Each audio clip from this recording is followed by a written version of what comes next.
하나님은 영이십니다. 볼 수도 없고 만질 수도 없습니다.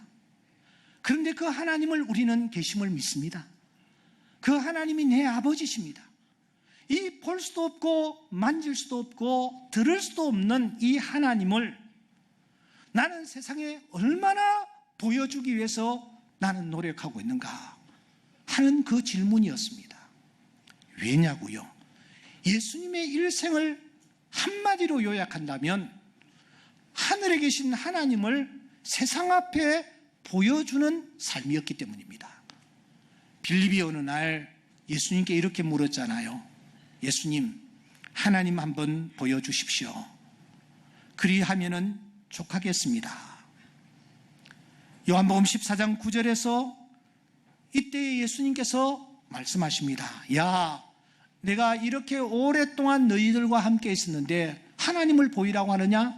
나를 본 자는 하나님을 보았다. 그렇게 말씀을 하였습니다. 그러니까 예수님의 전 생애는 하나님을 보여주는 생애였습니다. 볼 수도 없고 만질 수도 없고 들을 수도 없는 그분을 세상 앞에 보여주는 삶이 예수님의 전 생애였다라는 것입니다. 여러분, 조금 전에 우리가 불렀던 찬양의 가사를 기억하십니까? 주 모습 내 눈에 안 보이며 그 음성 내 귀에 안 들려도 내 영혼 날마다 주를 만나 신령한 말씀 늘 배우도다. 다 같이요. 주님의 마음 본받아 살면서 그 거룩하신 나도 이루리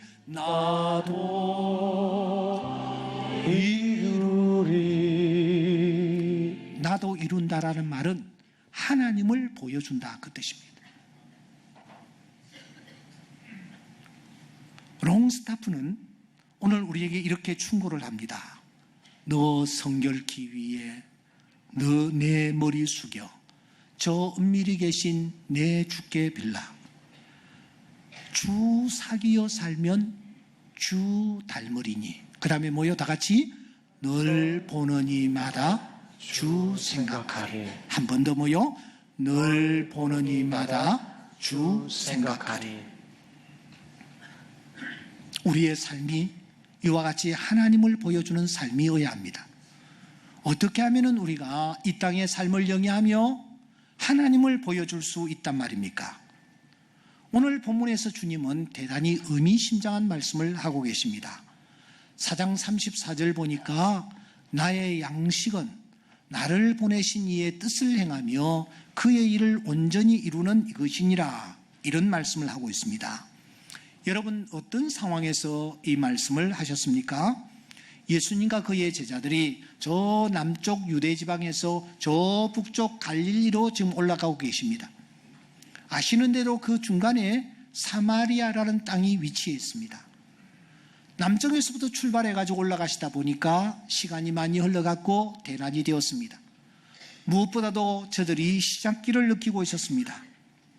그래서 제자들은 여러분 8절에 보시면 동네로 음식을 구하러 들어갔습니다. 그 사이에 한 여인이 물을 깃기 위해서 우물가에 왔습니다. 그리고 그 우물가에 홀로 앉아 계신 주님을 만납니다. 처음에는 그저 유대인 중에 한 사람이라고 생각했습니다. 9절. 그런데 그분과 대화를 나눈 중에 보통 유대인이 아니라 선생, 랍비, 주님이라는 사실을 그가 짐작을 합니다. 11절. 그런데 그분과 대화를 더 이어나가면서 단순히 주님 정도가 아니라 랍비 정도가 아니라 그분이 선지자 중에 한 사람이라는 사실을 그가 깨닫습니다. 19절. 더 대화를 이어나가는 중에 이 여인은 지금 자기가 대화를 나누고 자기 앞에 서 계시는 바로 그분이 그렇게도 온 이스라엘이 기다리던 그리스도라는 사실, 이 충격적인 사실을 그가 알게 됩니다. 그분이 뭐라고 하셨기 때문입니까? 4장 26절에 보시면 내게 말하는 내가 그니라. 내가 바로 그리스도라고 말씀하십니다. 여러분, 이 말씀은 대단히 중요합니다. 왜냐하면 예수님께서 이 세상에 오셔서 내가 그리스도라고 첫 번째 증언하신 내용이기 때문입니다. 내가 그리스도라. 내가 바로 그분이다. 그래서인지 성경은 이 중요한 순간을 놓치지 말라는 장치를 해놓고 있습니다. 우리들 하여금 이 중요한 순간을 그냥 지나치지 말라라는 것입니다. 그게 무엇입니까? 여러분, 27절부터 우리가 말씀을 시작했는데 27절을 눈여겨보셔야 합니다. 27절엔 이런 말씀이 있습니다. 이때에 제자들이 돌아와서 예수께서 여자와 말씀하시는 것이라고 말씀합니다. 그러니까 바로 이때에 제자들이 돌아왔고 예수님께서 하시는 말씀을 들었다라고 말하는 것입니다. 여러분, 이게 무슨 말씀입니까? 예수님께서 지금 여자와 대화를 나누셨습니다. 그리고 26절에 그 여자를 향하여 내가 그리스도라고 밝히셨습니다. 그런데 더 중요한 것은 오늘 이 성경입니다. 주님이 이 말씀을 하셨을 때에, 내가 그리스도라는 말씀을 하셨을 때에 그 말을 그 여자만 들은 것이 아니라는 것입니다. 내가 그리스도라고 증언하신 이 말씀을 바로 듣고 함께 듣고 있었던 제3자가 있었다라는 부분을 강조한단 말입니다. 그 3자가 누구입니까? 바로 제자들입니다. 제자들도 그날 그 현장에서 함께 이 주님의 말씀을 똑똑히 들었다라는 것을 본문이 강조하고 있단 말입니다. 그래서 그 유명한 주석학자 윌리엄 핸드릭스는 이 본문을 놓고 우리에게 이렇게 말합니다. 이 때를 주목하자.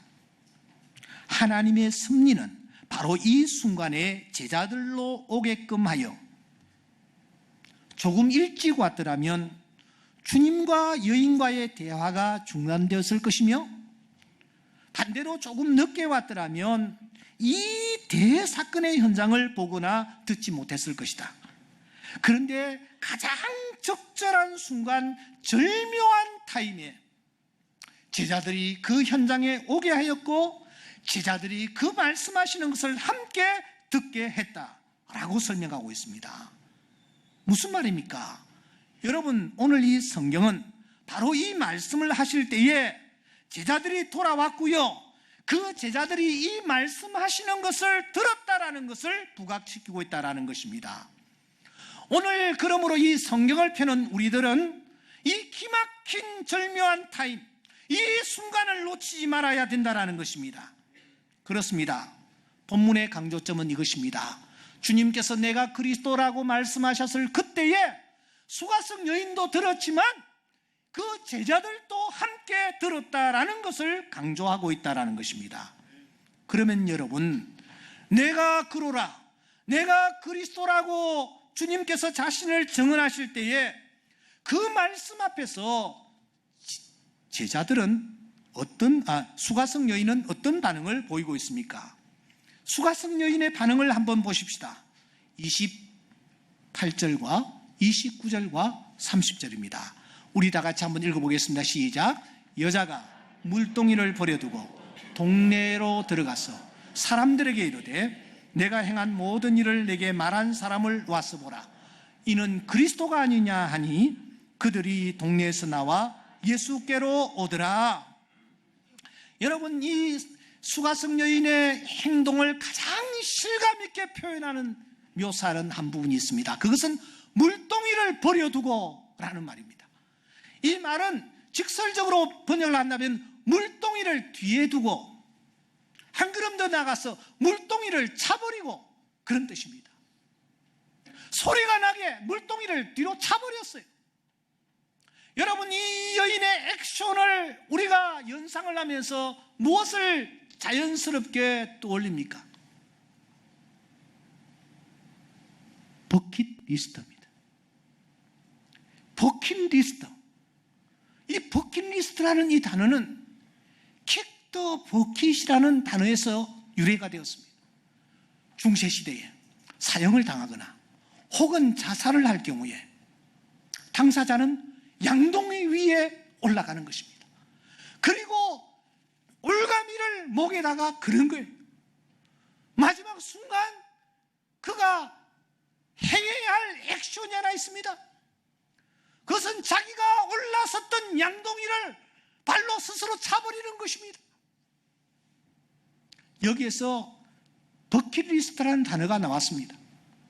그러니까 이 버킷리스트는 내가 죽기 전에 정말 해야 할 일, 마지막으로 해야 할 일, 마지막 순간에 내가 취하여야 할 액션,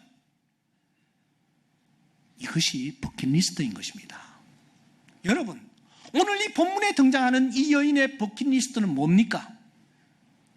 양동이를 차버리고 그가 무엇을 합니까? 그가 달려서 동네로 들어갑니다. 사람들을 만납니다. 그리고 그 사람들에게 예수님을 만났다라는 증언을 합니다. 여기서 끝나는 것이 아니라 그들을 주님께로 데리고 오고 있는 것을 우리가 볼 수가 있습니다. 여러분, 이 여인은 지금까지 사람들을 만나는 것을 싫어했습니다. 두려워했습니다. 왜냐고요? 그 사람들이 뒤에서 수군댔기 때문입니다. 그래서 환한 대낮에 물길로 왔지 않았습니까? 사람을 피해서 말입니다. 그런데 죽기보다 싫어했던 그 사람을 만나기 위하여 동네로 뛰어들어가는 것입니다. 오수에 젖어 오수를 즐기고 있는 사람들의 문을 두드리면서 잠을 깨웁니다. 그 사람들과 대화를 나눕니다. 그리고 그 사람들을 데리고 오는 것입니다. 얼마나 능동적입니까? 적극적입니까? 액티브합니까? 그는 더 이상 자신의 목을 축이는 이 부분을 우선순위에 두지 않습니다. 오죽 목말랐으면 그 환한 대낮에 물을 얻기 위하여 그 우물가를 찾았겠습니까? 그런데 본문을 보십시오.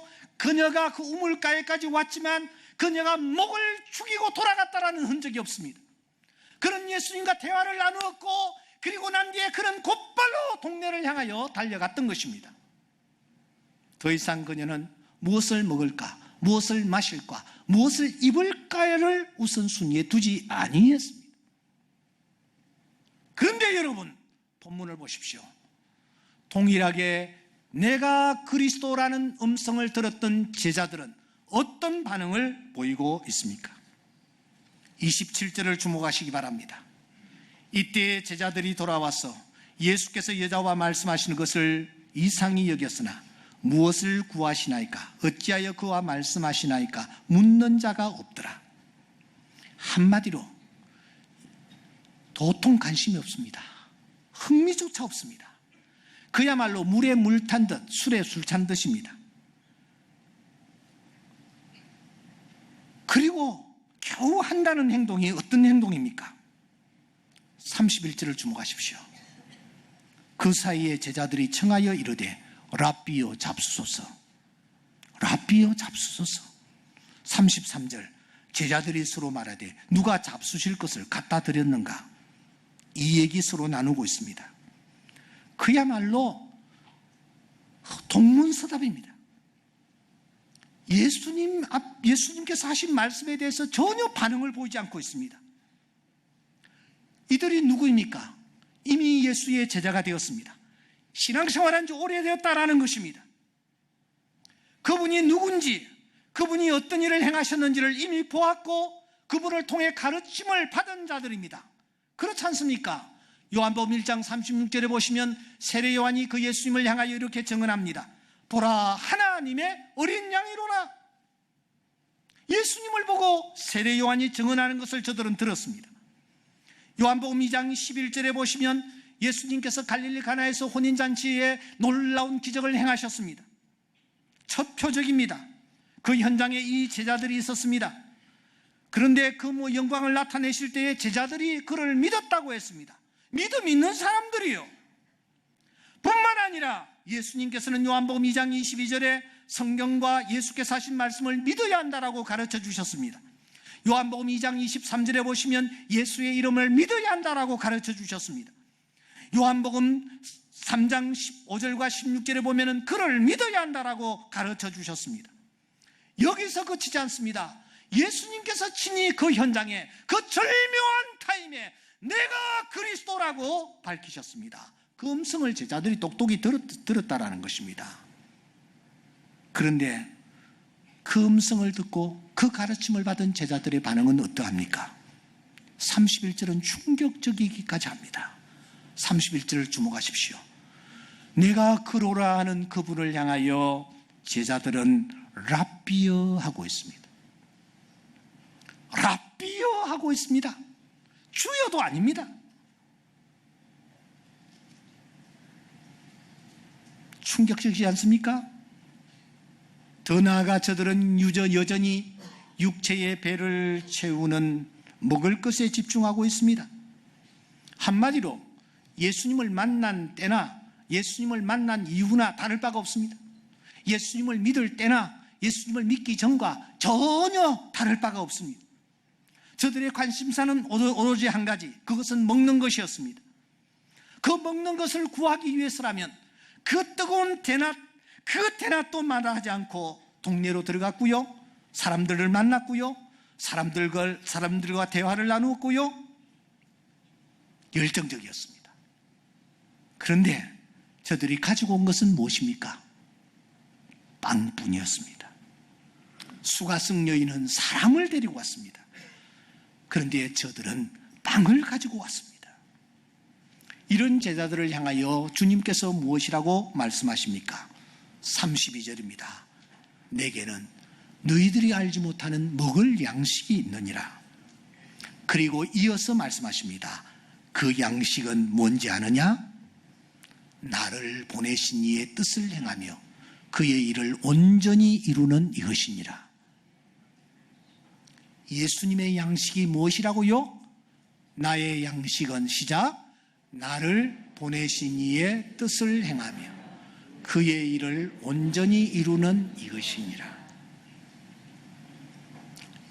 여기에 양식이라는 단어는 무엇을 포함하고 있을까요?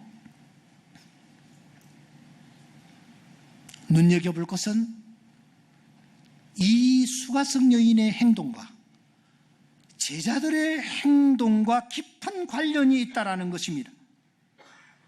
그렇다고 해서 단순히 먹고 마시는 양식만을 의미할까요? 절대 아닙니다. 여기 주님이 말씀하시는 양식은 나를 호흡하게 하고 나를 살게 하고 나에게 힘을 주고 나로 하여금 시간을 투자하고 나로 하여금 의미를 부여하고 나로 하여금 삶의 가치를 느끼게 하는 그 어떤 것, 바로 그것이 내 양식이라는 거예요. 그게 뭔가? 여러분, 그것은 나를 보내신 이의 뜻을 행하며 그리고 그의 일을 온전히 이루는 이것이라고 말씀을 하고 있습니다. 그러니까 이 양식은 하늘에 계신 하나님과 연관이 되어 있습니다. 그분으로부터 오는 양식이란 말입니다. 그야말로 하늘 양식입니다. 하나님의 뜻이 내 밥이다. 하나님의 일을 온전히 이루는 것이 내 반찬이다. 이걸 먹는 것이다. 이것이 내 양식이다. 이것이 내 유일한 간식이다. 이것을 위해서 나는 시간을 투자한다. 이것을 위하여 나는 존재한다. 이것 때문에 오늘 나는 살 가치를 느끼고 살 맛을 느낀다. 그렇게 말하고 있다는 거예요. 사랑하는 여러분, 여러분들은 도대체 어떤 양식을 지금도 집착하며 어떤 양식을 구하기 위해서 최선을 다하고 있습니까? 엊그제 22일 금요일입니다. 강남의 신논현역 바로 인근에 아주 이색적인 풍경이 펼쳐졌습니다. 1000명이 넘는 사람들이 400m 이상의 긴 줄을 형성하면서 한 가게 앞에 서 있었기 때문입니다. 그 가게가 문을 열기를 기다리면서 말입니다. 그 가게는 미국에서 꽤 유명한 햄버거 가게인데 이 1호점이 한국에서 열렸다는 거예요. 이름하여 쌕쌕 버거점입니다. 이걸 하나 사 먹기 위해서 33도 되는 뜨거운 태양볕 아래서 여러분 1000여 명이 줄을 서 있는 겁니다. 상상해 보세요. 그런데 제일 1번으로 문이 열자마자 들어가서 빵을 사들고 와! 한 친구는 경북 의성에서 온 청년이었어요. 이 청년이 이 뉴스를 접하고 이 쌕쌕 버거를 하나 사 먹으려고 경북 의성에서 올라와가지고 13시간 전에 그 가게 앞에서 서서 기다리다가 버거 하나 들고 손을 흔들면서 환호를 질렀습니다. 그러고 보니 요즘 우리 주변에도 이 먹는 것에 다들 관심이 많은 것 같아요. 어제 제가 일부러 요즘 TV 채널이 좀 많습니까? 1번부터 마지막 번까지 한번 돌려봤어요. 돌려보니까 음식과 관련된 이 프로그램들이 엄청나게 많다라는 것을 확인할 수 있었습니다. 어떤 방송은 생방송으로, 어떤 방송은 재방송으로, 어떤 방송은 제재방송으로, 백종원의 뭐 하면서 말이죠. 이야, 이렇게 먹는 것에 다들 관심이 많구나 하는 것을 느꼈습니다. 여러분, 이런 우리에게 주님께서 말씀하십니다. 썩을 양식을 위하여 일하지 말고, 썩을 양식을 위하여 일하지 말고 영생하도록 있는 양식을 위하여 하라. 오늘 본문에 등장하는 이 우물가의 여인, 정말 가랬습니다. 오죽했으면 남편을 6명이나 바꿨겠습니까? 여기에 남편은 단순히 문자적인 남편만을 뜻하는 것이 아닙니다. 나를 행복하게 하고 나의 가람을 채워줄 그 어떤 것을 총칭하는 단어입니다.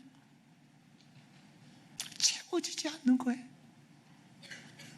최근에 크게 뉴스가 될 법하다가 잠복한 사건 여러분 아시죠? 대한민국 최고의 기업, 세계적 기업을 키운 그 어르신이, 그 어르신에 관한 얘기가 한번 팍 떴다가 주저앉았습니다. 저는 그 영상을 보면서 야, 돈으로도 만족시킬 수 없고 권세로도 만족시킬 수 없구나. 모두가 다 우물가의 여인들이구나 하는 것을 느꼈습니다. 그래서인지 이 우물가 여인의 행동을 리처드 플랜카드는 이렇게 노래를 한 바 있습니다. 우물가의 여인처럼 저는 만족시킬 수 없는 것들을 구하고 있었습니다. 그때 저는 저의 주님께서 말씀하시는 것을 들었습니다. 마르는 법이 없는 나의 우물에서 물을 기르라. 주님, 저의 잔을 채워 주소서. 주님, 제 잔을 듭니다. 오셔서 저의 영혼을 죽여 주소서. 하늘 양식으로 배부를 때까지 저를 먹여 주소서. 제 잔을 채워 주소서. 제 잔을 채워 주시어 저를 온전하게 만드소서. 이 시를 가지고 우리가 잘 부르는 우물가의 여인처럼이라는 노래가 탄생한 것입니다. 오늘 우리는 이 땅에 발을 디디고 살지만 하늘나라에 가서 영원히 살 자들입니다. 믿습니까? 그렇다면 우리가 먹는 음식이 지금부터 달라져야 합니다. 우주선을 타고 저 지구 밖에서 생활하려는 사람들은 이 땅에 살면서 우리와 같은 음식을 먹지 않습니다. 저들은 우주식이라는 것을 먹습니다. 그걸 먹어야 거기 가서 살 수 있기 때문입니다. 우리는 이 땅에 살고 있지만 하늘나라에 갈 사람들입니다. 하늘 양식을 먹어야 합니다. 그 하늘 양식이 무엇입니까? 아버지의 뜻을 행하며, 그리고 아버지께서 우리에게 맡기신 일들을 온전하게 이루어가는 것입니다. 구체적으로 그것이 무엇일까요? 아버지의 뜻이 무엇일까요? 우리가 먹어야 할 음식이 무엇일까요? 결론적으로 두 가지만 말씀드리고 말씀을 마무리하겠습니다. 첫째는 데살로니가전서 4장 3절에 있는 말씀입니다. 우리 다 같이 앞을 바라보며 한번 읽어보겠습니다. 시작. 하나님의 뜻은 이것이. 한번 더요. 시작.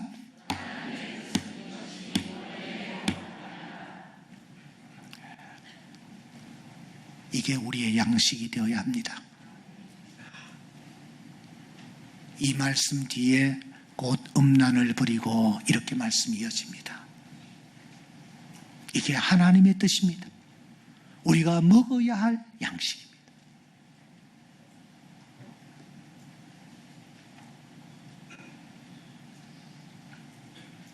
두 번째, 우리가 먹어야 할 양식은 마태복음 5장 16절입니다. 우리 다 같이 한번 읽어보겠습니다.